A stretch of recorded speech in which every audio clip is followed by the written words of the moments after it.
성경에서는 심령이 가난한 자는 복이 있다라고 이야기를 하고 있습니다. 그래서 성경에서 이야기하는 심령이 가난한 자는 어떠한 자이며 4절에서는 또 애통하는 자. 애통하는 게 애통하게 우는 거잖아요. 우리가 애통하게 우는 자도 복이 있대요.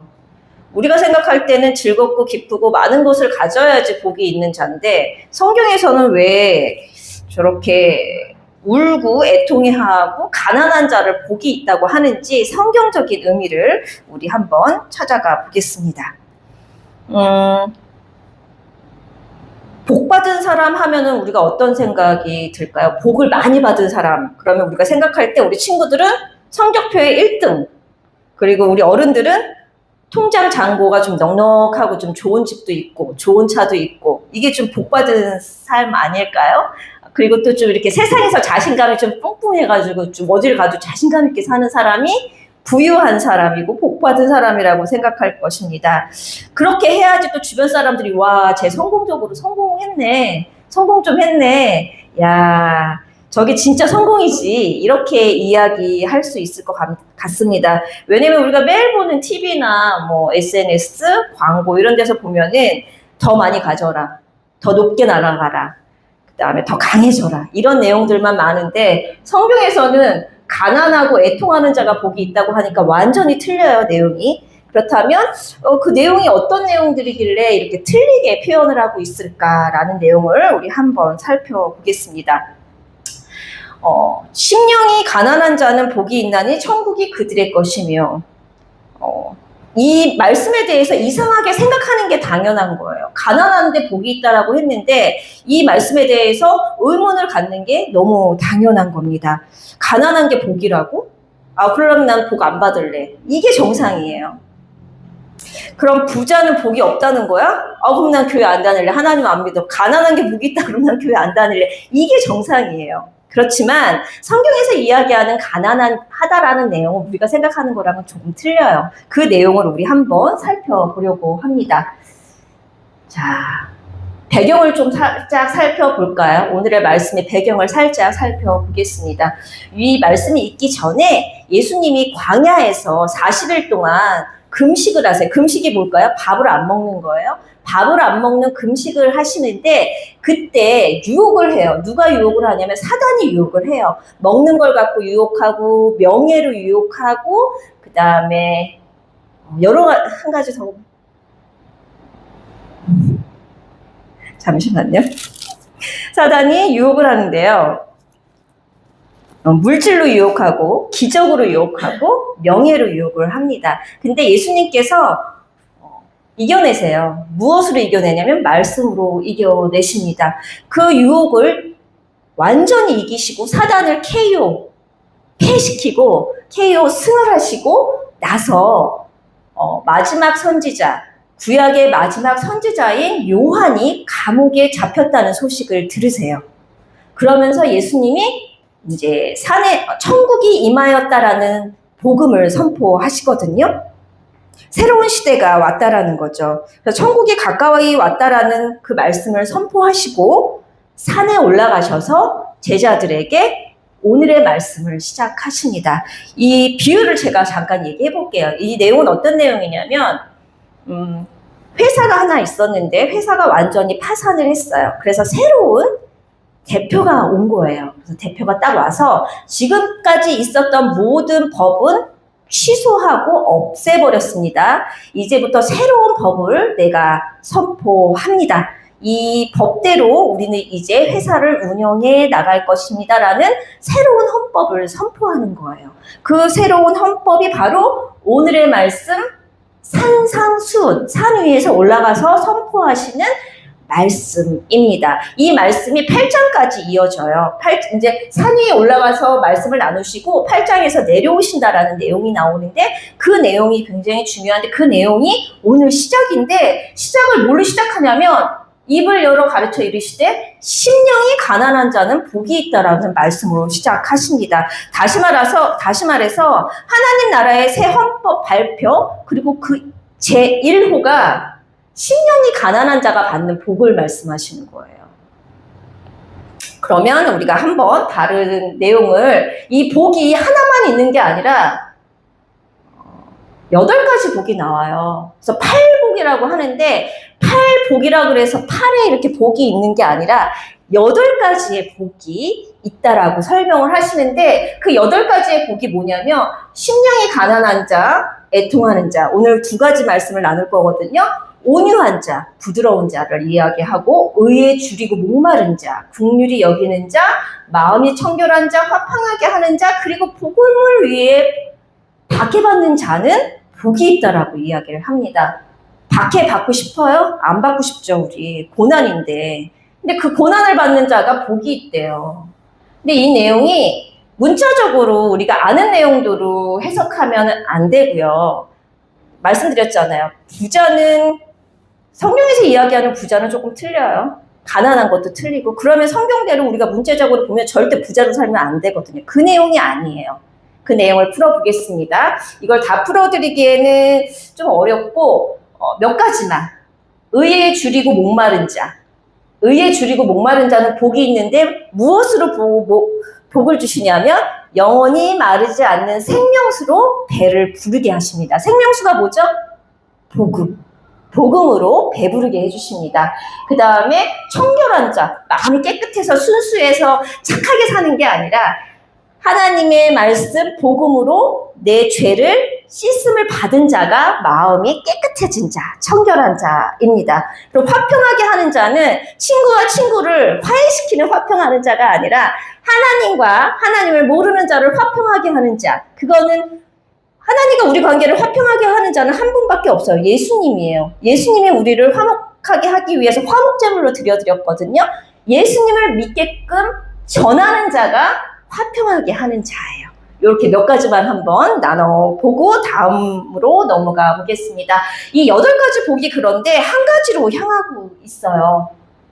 지금 내용으로도 좀 알 수 있지 않을까요? 제가 세상의 박해나 이런 거로 설명하지 않고 무엇으로 연결시켰죠? 예수 그리스도 복음으로 연결시켰죠. 8가지의 복이 전부 한 곳으로 향하고 있는데 바로 어디라고요? 천국입니다. 이렇게 천국으로 향해 있습니다. 그렇다면 이제 정말 우리가 궁금해하는 심령이 가난하다는 게 뭘까요? 마음이 가난하면 복이 있다고? 세상에서 풍요롭고 부자가 돼야지 마음이 가난한데 그게 무슨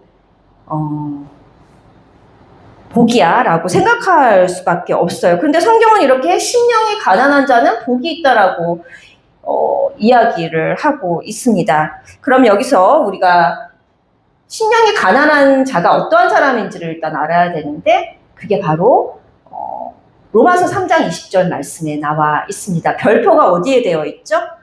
죄를 깨달음. 내가 나의 죄를 깨닫는 것이 마음이 가난한 자예요.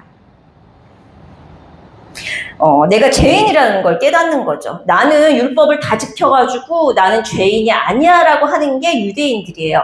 행실을, 마일리지를 쌓아서 나의 착한 행실을 쌓아서 천국을 갈 수 있다라고 믿는 사람들이 유대인들이거든요. 그건 행위 구원이고요. 나는 이걸 다 지킬 수 없구나. 하나님 이걸 방대한 걸 다 주셨는데 지킬 수 없기 때문에 예수님이 내 대신 죽으셨구나라는 것을 믿는 것이 죄인임을 깨닫는 거예요. 이게 틀린 거죠. 아, 나는 죄인이구나. 율법을 다 지킬 수 없구나. 이게 가난한 사람이에요. 내 안에 복음이 없는 거예요. 이 가운데가 뻥 뚫린 거죠. 뻥 뚫려서 복음이 없네. 내 안에는 나를 대신해서 죽어주실 예수님이 있다라는 걸 내가 모르고 살았구나 라는 것을 깨닫는 것이 죄인입니다.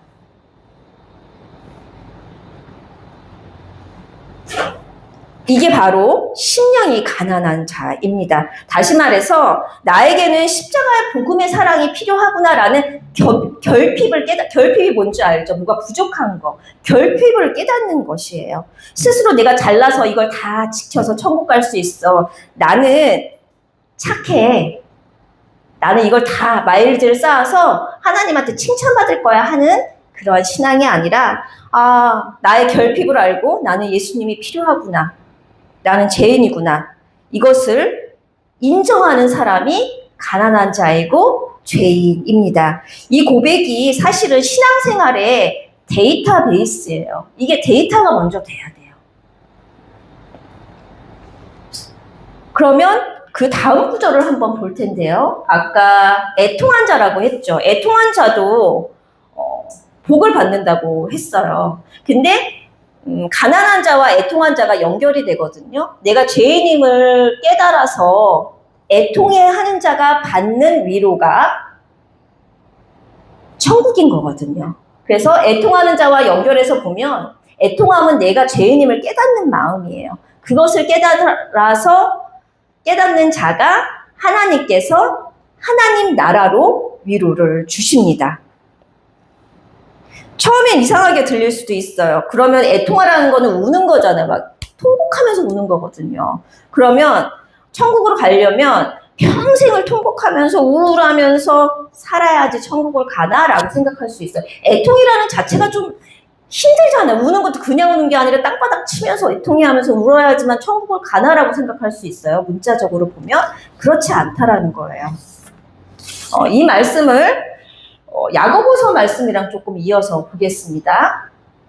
야고보서 말씀에 뭐라고 말씀하시냐면 슬퍼하며 다 같이 한번 읽어볼까요? 우리 다 같이 크게 한번 읽어보겠습니다. 슬퍼하며 애통하며 울지어다 주 앞에서 낮추라 그리하면 주께서 너희를 높이 드시리라. 아멘. 슬퍼하며 애통하며 울래요. 제가 아까 말씀드렸죠? 그렇게 슬퍼하고 애통하며 우는 것은 무엇이라고 그랬어요? 내가 죄인임을 깨닫는 마음이라고 했어요. 그렇게 죄인임을 깨닫는 마음, 어떤 마음? 아, 이 계명을 난 다 지킬 수 없는 죄인이구나. 그래서 내가 죄인이구나. 이거 나 다 지킬 수 없구나. 하나님께서는 지키라고 주셨지만 하나님이 창세기에서 무엇이라고 말씀하시냐면 너희는 어려서부터 생각하는 바가 악하다고 하셨어요. 이미 우리 악함을 아세요. 악하다라는 거는 성경에서 말씀하시는 악하다는 건 이제 뒤에서 우리가 한번 성경 구절을 볼 텐데 믿지 않는 거예요. 하나님의 말씀을 믿지 않는 것을 악하다고 하거든요. 그 악함을 아세요. 그래서 이 계명을 다 지킬 수 있다고 덤벼서 바벨탑을 쌓아가는 것이 아니라 지킬 수 없는 나의 연약함을 깨닫는 것이 내가 죄인됨을 깨닫는 것입니다. 그러면은 여기서 그렇게 내가 깨닫으면 하나님께서 높여주신대요. 그 깨닫고 하나님의 앞에서 애통해 하는 게 나를 낮추는 거거든요. 우리 기본적으로 낮추다라는 그런 사전적인 의미를 다 리무브 해야 돼요. 하나님 앞에서 낮추는 것은 내가 죄인임을 깨닫는 것이에요. 나는 내가 행동으로 내가 어떤 행위를 잘 해서 천국을 할 수 없는 것을 깨닫는 것이 나를 낮추는 건데 그렇게 낮추시면 높여주신대요. 궁금하지 않나요? 어떻게 높여주시는지? 여기서 높여주신다는 게 어떤 의미일까요? 죄인됨을 깨달은 자를 의인으로 높여주신다는 거예요. 죄인에서 의인으로 높여주신다는 거예요. 근데 의인이 늘 얘기하죠. 착한 일 많이 한 게 아니고 예수가 그리스도임을 믿는 자가 믿음으로 의인으로 되는 거거든요. 다시 말해서 높여주신다는 것은 구원을 해주신다라는 의미예요. 구원을 해주신대요. 예수님께서, 하나님께서 예수님을 통하여. 그렇기 때문에 심령이, 마음의 영이 가난하고 애통하는 자는 내가 죄인임을 깨달아서 나를 낮추는 자인데 그 낮추는 자를 높여주신다고 하시는데 높여주신다는 것은 구원을 해주신다라는 뜻이라는 것입니다. 그래서 그러면 복이 있는 사람은 어떤 사람일까요? 성경에서 다음 구절에 나와요. 그렇게 복이 있는 사람은 세상의 소금과 빛이 된다라고 이야기하고 있습니다. 세상에 빛이 되어라, 소금이 되어라 이야기 많이 듣죠. 이게 교회에서 뿐만이 아니라 교회 안 다니는 분들도 세상에 나가서 빛이 돼야 된다, 세상에 꼭 필요한 사람이 돼야 된다라고 이야기를 많이 해요. 근데 성경적인 의미는 우리가 생각하는 그런 소금과 빛이 아닙니다. 그러면 소금과 빛이 되는 것은 착한 행실이라고 오늘 말씀에 나와 있는데 착한 행실이 무엇인지 우리 한번 성경에서 찾아볼게요. 이 착한 행실이 뭘까요? 착한 행실을 한번 알아보겠습니다. 다 같이 한번 읽어볼게요. 요한복음 5장 29절 말씀인데요. 선한 일이 착한 일이에요. 그러니까 착한 일, 악한 일은 나쁜 일이거든요. 다 같이 읽어보겠습니다. 선한 일을 행한 자는 생명의 부활로, 악한 일을 행한 자는 심판의 부활로 나오리라. 아멘. 이 말씀을 문자로만 보면 착한 일을 하면 천국 가고 나쁜 일을 하면 심판을 받는다는 내용으로 볼 수밖에 없어요. 그런데 천국과 지옥은 늘 이야기하지만 믿음으로 간다고 이야기를 했습니다. 그러면 선한 일은 무엇일까요? 믿음입니다. 악한 일은 믿지 않는 것이 성경에서는 선한 일과 악한 일을 믿음으로 나뉘어지게 되어 있습니다. 이 말씀을 뒷받침하는 구절을 하나 더 읽어볼게요. 다 같이 한번 읽어볼게요. 내가 진실로 진실로 너희에게 이르노니 내 말을 듣고 또 나 보내신 이를 믿는 자는 영생을 얻었고 심판에 이르지 아니하나니 사망에서 생명으로 옮겼느니라. 아멘. 믿는 자가 영생을 받는데요. 여기 써있죠. 그리고 생명으로 옮겨진다고 말씀하고 있습니다. 믿는 자가 생명으로 옮겨졌다고 이야기하고 있잖아요. 그래서 선한 일은 믿음을 지키는 자는 생명의 부활로, 믿음을 지키지 못하는 자는 심판의 부활로 나온다고 요한복음 말씀에서 이렇게 이야기하고 있습니다. 다시 말해서 성경에서 말하는 착한 행실은 마일리지가 아니에요. 선행의 마일리지 테이프 이거 스티커 많이 받는 것이 아니라 믿음이에요. 예수님이 하신 일을 믿는 믿음이 착한 일이며 선한 일입니다. 굉장히 중요해요. 왜냐하면 착한 일을 많이 해야지 천국 간다라고 이야기하는 곳도 많아요. 그렇게 말씀하시는 어른들도 많고 교회도 많고 그런 교리를 가르치는 곳도 많은데 그거는 세상의 이치입니다. 세상의 이치는 착한 일을 많이 해야지 좋은 곳에 간다고 이야기하는데 성경에서는 무엇이라고 이야기하냐면 믿음으로 천국, 그 믿음이 선한 일, 착한 일이라고 말씀하고 있습니다. 그러면 나쁜 일 하면 천국, 나쁜 일 해도 되나? 그런 얘기는 아니에요. 늘 얘기하잖아요. 하나님을 믿는 사람들은 세상 사람들이 보는 기대치가 높아요. 그래서 교회 다니면 기본적으로 우리가 뭐라고 생각해요? 착한 사람이라고 생각하잖아요. 근데 교회 다닌다고 했는데 밖에 나가서 나쁜 일 제일 많이 하면 뭐라 그러겠어? 나 저 사람 절대 교회 안 가. 야, 어떻게 저렇게 하면서 교회를 다니냐? 저런 하나님 안 믿고 싶어라고 얘기를 하기 때문에 착하게 살아야 된다고 얘기하는 거지. 천국 가는 기준은 착한 일이 아니에요. 믿음입니다. 성경에서 이렇게 이야기하고 있습니다. 한 가지 더 조금 어려운 말씀을 조금 깊게 하나 더 찾아보겠습니다. 성경에서는 성도들의 옳은 행실을 빛나고 깨끗한 세마포옷이라고 이야기합니다. 이것은 바로 의의 옷을 이야기하는 것이거든요. 의의 옷은 바로 믿음입니다. 믿음이 성도들의 옳은 행실이라고 요한계시록 19장 8절에서 이렇게 이야기하고 있습니다. 우리가 믿음으로 가는 곳은 천국이라고 이야기를 하는데 선행의 마일리지를 너무 많이 이야기하다 보니까 믿음의 우선순위예요. 믿음 다음에 선한 행위들이 흘러나오는 건데 선한 행위를 쌓으면 천국 간다고 이야기하는 거는 잘못된 교리입니다. 믿음이 우선입니다. 내 안에 믿음이 있어야 돼요. 그 믿음을 먼저 소유한 자가 선한 행실은 자연스럽게 흘러나오는 거예요. 그래서 너무 애쓰지 않았으면 좋겠어요. 나는 정말 이 안에서 안 그러고 싶은데 막 너무 애쓰고 사는 삶은 나중에 도망가고 싶어요. 하기 싫고 숨고 싶고 나의 자아는 진짜 있는데 막 아닌 척하고 살아야 되니까 그럼 나쁘게 살아야 돼? 아니요. 하나님이 내 안에 임하시고 성령이 임하시면 변해져 있어요. 나 진짜 변했네. 저도 진짜 많이 변했거든요. 많은 분들도 변한 모습 뒷날을 보면 하나님을 만나면 변해져 있는 거지 변하는 결심으로 변해지는 게 아닙니다. 왜? 우리는 하나님이 만드신 작품이에요. 그러면 누가 나를 바꿀 수 있어요? 하나님만 바꾸실 수 있는 거예요. 조물주만이 나를 바꿀 수 있는 거예요. 근데 내가 그걸 바꾸려고 열심히 노력한다고 바뀔까? 바뀌지 않아요. 하나님께서 성령님께서 내 안에서 임해 주셔야 돼요. 그래서 좀 바뀌고 싶은 모습이 있다. 그럴 때는 기도하세요. 하나님 나 이 모습 진짜 바뀌기 진짜 싫어요. 내가 노력해도 안 되는 거 알아요. 하나님 저 좀 바꿔주세요. 이렇게 기도하시면 돼요. 저는 제 성품에 대해서 기도를 정말 많이 했습니다. 제 성품이 너무 마음에 안 들어가지고 너무 이렇게 내성적인 성격도 싫고 낯도 너무 많이 가리고 이런 성품이 너무 싫어서 기도를 정말 오랜 세월을 했었는데 그때 주신 마음이 뭐냐면 하나님이 너 내가 만든 작품이야. 내가 널 만들었고 너는 나의 작품이다라고 이야기를 하시는 마음으로 받았어요. 그 이후부터는 내 자신을 좀 더 사랑하기로 했습니다. 그러면서 조금씩 변해가는 제 모습을 변했고 지금은 제가 내성적이라고 얘기하면 안 믿는 분들도 굉장히 많으세요. 그 정도로 하나님께서 만져주신 거지 제가 변해야겠다라고 결단하고 바뀌지는 않은 것 같아요. 그래서 우리 여러분들도 마음에 안 드는 부분들이 있잖아요. 다 각자가.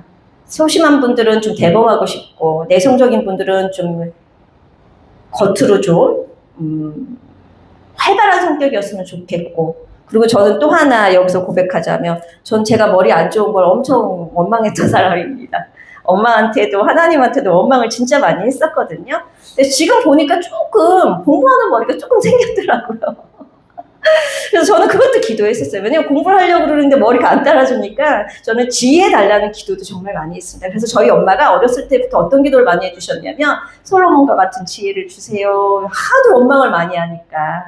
그래서 우리 친구들 공부하는 친구들도 안 돼요. 우리는 기본적으로 하나님 이렇게 만드셨거든요. 그렇지만 기도하세요. 하나님 지혜 주세요. 세상의 지혜도 주시고요. 공부의 지혜도 주세요. 또 사업하시는 분들은 사업의 지혜도 강구하세요. 하나님께서 길을 열어주시고 지혜도 주시고 환경도 열어주시고 사람도 붙여주십니다.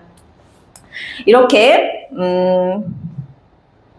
말씀이 다른 데로 지나갔네요. 거의 다 왔습니다. 이렇게 성경에서 말하는 착한 행실은 믿음이에요. 행위가 아닙니다. 그렇기 때문에 예수 그리스도를 구원자로 믿는 그 믿음이 선한 행실이며 성도들의 옳은 행실입니다. 이렇게 믿음을 지키며 살아가는 자, 이를 행하며 가르치는 자는 뭐냐면 믿음을 지키며 믿음을 가르치는 자는 천국에서 어떻게 일컬음을 받는다고요? 크다라고 일컬음을 받는다고 이야기하고 있습니다. 믿음을 지켜 나가야 되는데 우리 힘으로는 안 돼요. 그래서 도와달라고 성령님한테 간구하고 기도해야 되는 것입니다. 다시 말씀드릴게요. 성경에서 이야기하는 선한 일은 믿음입니다. 그 믿음을 지키는 자가